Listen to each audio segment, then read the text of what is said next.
అందరికీ నమస్కారం. ఓం గం గణపతియే నమః. ఓం నమః శివాయ. ఓం శ్రీమాత్రే నమః.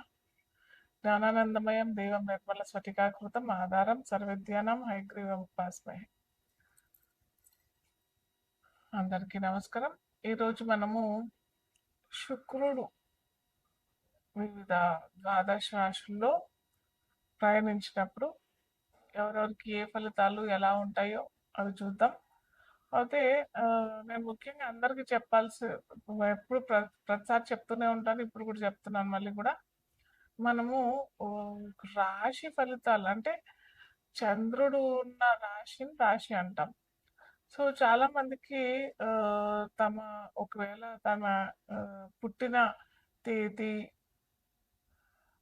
నక్షత్రం ఇవన్నీ ఏమి తెలియకపోతే వాళ్ళు ఏంటంటే వాళ్ళ నామ నక్షత్రంతో రాశి వాళ్ళు పెట్టేసుకొని దాని ద్వారా ఫలితాలు చూసుకుంటారు. అలా కాకుండా జన్మ జాతకం కనుక ఉన్నట్టయితే అప్పుడు ఆ రాశి ఫలితాలు రాశి కంటే ఎక్కువగా మనకి లగ్నం ఫలితాలు బాగా వర్తిస్తాయి.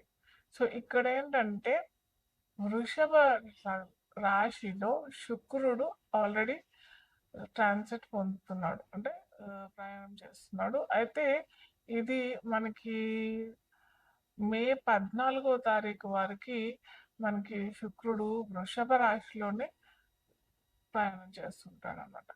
సో వివిధ లగ్నాల వారికి అంట, లేదా లగ్నాలు తెలియని వారికి రాశి ఎలాంటి ఫలితాలు ఇస్తాయి మనం ఇప్పుడు చూద్దాము. వృషభ రాశిలో శుక్రుడు వచ్చాడు అంటే ద్వాదశ రాశుల్లో అది రెండవ రాశి అవుతుంది. రెండవ రాశి అతి ముఖ్యమైనది వృషభ రాశి. వృషభ రాశి తన సొంత రాశి అవుతుంది. అంటే తన సొంత ఇంట్లోకి శుక్రుడు ప్రయాణం చేస్తున్నాడు. అది కూడా శుక్రుడు ఇప్పుడు ఒంటరిగానే ఉన్నాడు. సో ఇప్పుడు ఏంటంటే మనము ఒక వ్యక్తి తన ఇంట్లో ఉన్న స్వతంత్రం, అది అటు పేదవాడైనా కానీ, మధ్యతరగతి వాళ్ళైనా కానీ, గొప్ప వాళ్ళైనా కానీ, ఎవరైనా కానీ బయట ఎటు ప్రయాణం చేసినా కానీ మళ్ళీ తిరిగి తన ఇంట్లో వచ్చిన తర్వాత పొందిన ఆనందం, సంతోషం పట్టలేని ఆనందం కదా. సో అలాగే ఇక్కడ మనకు కూడా శుక్రుడు తన సొంత ఇంట్లోకి వచ్చాడు కాబట్టి అది కలిపురుషలో రెండవ రాశి అవుతుంది కాబట్టి చాలా మంచి ఫలితాలు వస్తాయి. ముఖ్యంగా మనకి ఫైనాన్స్ పరంగా అయినా, డబ్బుల పరంగా అయినా, ఏమంటారు, వివాహ వివాహ సమస్యల్లో ఏమన్నా సమస్యలు వస్తున్నాయి అని అంటే, అటు దాంపత్య జీవితంలో ఎటువంటి ఇబ్బందులు వచ్చినా కానీ అక్కడ కూడా మనకి ఈ శుక్రుడు ఈ ట్రాన్సిట్ వల్ల, అంటే సంచారం వల్ల ఖచ్చితంగా మంచి ఫలితాలే వస్తాయి. సో ముఖ్యంగా మనము ఇప్పుడు మేషరాశితో మనము ఒక్కొక్క రాశి వాళ్ళకి ఎలాంటి ఫలితాలు ఇస్తారు, లగ్నం అంటే లగ్నం తెలియని వారికి రాశి అని అనుకున్నట్టయితే ఎలాంటి ఫలితాలు ఇస్తాడు విత్ రెమెడీస్ మనం తెలుసుకుందాం. మీన లగ్నం తెలియని వారికి రాశి అని చూసుకున్నట్టయితే మీన రాశికి అధిపతి మనకి బృహస్పతి, అంటే దేవగురు. సో ఇక్కడ ఏంటంటే బృహస్పతి నుంచి మనము శుక్రుడిని చూసినట్టయితే, అంటే వృషభ రాశి అధిపతిని చూసినట్టయితే తృతీయాధిపతి అవుతాడు. తృతీయాధిపతి అయిన శుక్రుడికి గురువుకి పెద్దగా మిత్రత్వం లేకపోయినా కానీ అలా అని వీరిరువురికి శత్రుత్వం కూడా లేదు. కాకపోతే వీరు ఏంటంటే ఒకరు దేవగురు, ఒకరేమో దైత్యగురు. బృహస్పతి దేవగురు, శుక్రాచార్యుడు మనకి దైత్యగురు అవుతాడు. సో కొద్దిగా అభిప్రాయ భేదాలు ఉంటాయి కానీ పెద్ద పెద్ద విభేదాలు, బాగా పడి చచ్చిపోయేంత మిత్రత్వం కూడా లేదు. కాకపోతే వీరికి ఏంటంటే తృతీయ అధిపతి అవుతాడు కాబట్టి వీరికి సిబ్లింగ్స్ ద్వారా అంటే తోబుట్టుల ద్వారా అంటే తనకంటే చిన్నవారి ద్వారా కొద్దిగా మంచి జరిగే అవకాశాలు వారి ద్వారా వీళ్ళకి డబ్బులు లేదా మంచి అవకాశాలు దొరికే ఛాన్సెస్ మంచి కమ్యూనికేషన్ స్కిల్స్ ఈ టైం ఏంటంటే కమ్యూనికేషన్ రంగంలో లేదా మీడియా రంగంలో లేదా టీచింగ్ రంగంలో ఉంటారు కదా వీళ్ళు ఏంటంటే వీరికి ఈ సమయంలో చక్కటి ఫలితాలు ఇచ్చే అవకాశాలు మనకి ఈ ఈ సంచారం కలిగిస్తుంది. కాకపోతే ఒక చిన్న నేను ప్రతిసారి చెప్తుంటాను ఏంటంటే మన లగ్నానికి లగ్నాధిపతి అలాగే శుక్రుడు ఎక్కడున్నారు జన్మ జాతకంలో ప్రతిసారి మనకి మిత్ర రాశిలోనో లేదా ఉచ్చ రాశిలోనో లేదా మంచి రాశిలోనే ఉండాల్సిన అవసరం లేదు కదా. సో ఎక్కడున్నారు మనం మనం పుట్టిన సమయానికి ఈ గ్రహాలు ఎక్కడున్నది ఇదే ఫోటో తీసినదే మనకి ఈ జాతక చక్రం అనమాట. సో ఆ టైంలో అదే సంచరించే టైంలో మనం ఎందుకు పుట్టాము అని అనుకుంటే మనం తెచ్చుకున్న బ్యాగేజ్ మనం అది పాప కర్మ బ్యాగేజ్ తెచ్చుకుంటే అది ఈ గ్రహాలన్నీ పాపరాశుల్లో ఉంటాయి. మనం పుణ్యం సంపాదించుకొని పుణ్యం తెచ్చుకున్న బ్యాగేజ్లో వచ్చినట్టయితే ఖచ్చితంగా ఈ గ్రహాలు మంచి స్థానాల్లోనే ఉంటాయి అంతే కదా. సో ఇలా మనకి ఒకవేళ సరైన స్థానాల్లో లేవు అని అంటే మనం ఏం చేసుకోవాలి చిన్న చిన్న రెమెడీస్ ద్వారానే మనము చక్కటి ఫలితాలు చక్కటి అద్భుతమైన ప్రయోగాలు చేసుకోవచ్చు. మనం మన ఇంట్లోనే చేసుకోవచ్చు. ఎక్కడో పోయి ఎవరికో డబ్బులు ఇచ్చి మనము చేయాల్సిన అవసరమో లేదు.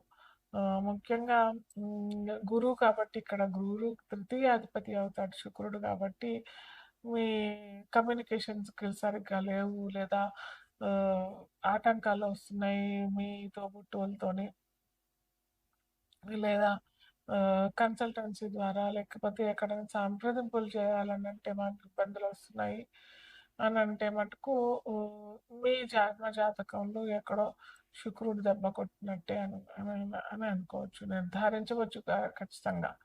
సో వాటికి మనం చిన్న చిన్న రెమెడీస్ ద్వారా మనము చక్కటి ఫలితాలు పొందవచ్చు. మీరు టీంని సంప్రదించినట్టయితే మీ మీ పర్సనల్ జాతకాలు నేను చూసి వారి ద్వారా మీకు తెలియజేస్తాను. సో ఇప్పుడు నా చేతిలో ఉన్నది చూస్తున్నది ఇది ఏంటంటే 7 చక్ర క్రిస్టల్ బ్రేస్లెట్.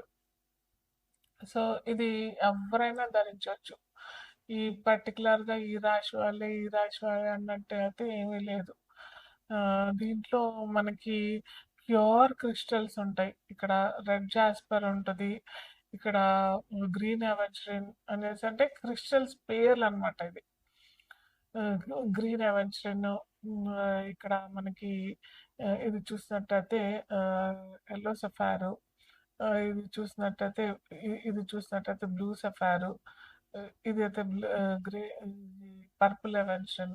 సో ఇలాగా ఇవన్నీ ఒక్కొక్క క్రిస్టల్ ఒక్కొక్క తత్వం చెందినది అనమాట. అంటే మన బాడీలో సప్త చక్రాలు ఉంటాయి కదా, ఈ చక్రాలన్నీ మనం బ్యాలెన్స్డ్గా ఉంటేనే మనకి ఎటువంటి ఆరోగ్య సమస్య లేకుండా ఉంటుంది, బాడీ ఒత్తిడి పొందకుండా ఉంటుంది. సో మనము అటు డాక్టర్స్ దగ్గరికి వెళ్ళి చిన్న చిన్న వాటికి ఏదో మెడిసిన్స్ ద్వారా క్యూర్ అయిపోతుంది, కానీ అది టెంపరీ ఎఫెక్టే కదా. ఎప్పుడైతే మనకి 7 చక్రాలు కరెక్ట్గా అలైన్ అయ్యి కుండలిని శక్తి అంటాం కదా. సో ఆ కుండలిని శక్తి మనము ఇప్పుడున్న హడావుడిలో మాత్రం చేసుకోలేని వారు కూడా ఈ దీన్ని ధారణ చేసినట్టయితే ఎప్పుడైతే మన ఈ చక్రాలు కరెక్ట్గా అలైన్ చేసినట్టయితే మన బ్యాక్ వెనకాల ఉంటాయి, బ్యాక్ బోన్ ఉంటాయి కదా, స్పైనల్ కార్డ్కి కరెక్ట్గా 7 చక్రాలు ఉంటాయి. ఈ చక్రాలు కనుక అలైన్ చేసినట్టయితే మనకి ఎటువంటి ఆరోగ్య సమస్యలు రావు. మానసిక ఒత్తిడి కూడా లేకుండా ఉంటుంది. కాకపోతే ఆహ్, నేను ఇంతకుముందు చెప్పాను గదా!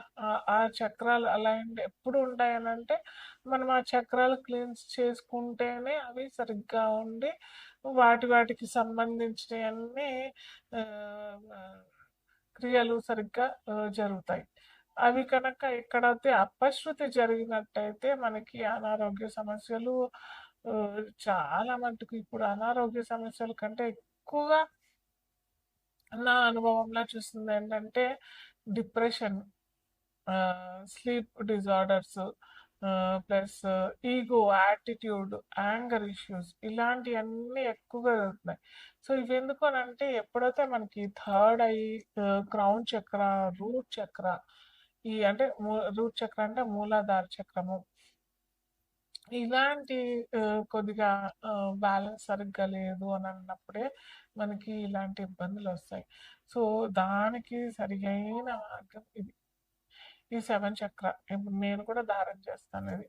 ఎందుకంటే నేను కూడా మనిషినే గదా! అన్ని రోజు ఒక 30, 40 కన్సల్టెన్సీస్ చేసి మళ్ళీ నేను స్పెసిఫిక్‌గా ఈ 7 చక్ర అలైన్‌మెంట్ వీటికి కూడా మంత్రాలుంటాయి. ఇవి లేకుండా మంత్రాలతో కూడా చేసుకోవచ్చు.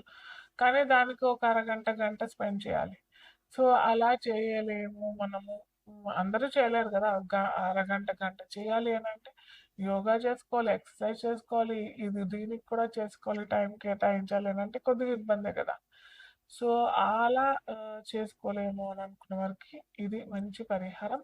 ఇది కనుక ధారణ చేస్తే మనకి క్విక్‌గా అవుతది అన్నట్టయితే నేను చెప్పట్లేదు. క్విక్‌గా ఎవ్వరికి ఏది జరగదు. క్విక్‌గా అయ్యేది మనకి లాంగ్ రన్‌లో రిజల్ట్స్ అయితే రావు. సో, ఇది స్లోగా మనకి అన్ని చక్రాస్ అలైన్ అయిపోతాయి. తప్పకుండా అందరూ వేసుకోండి. అద్భుతమైన ఫలితాలైతే వస్తాయి.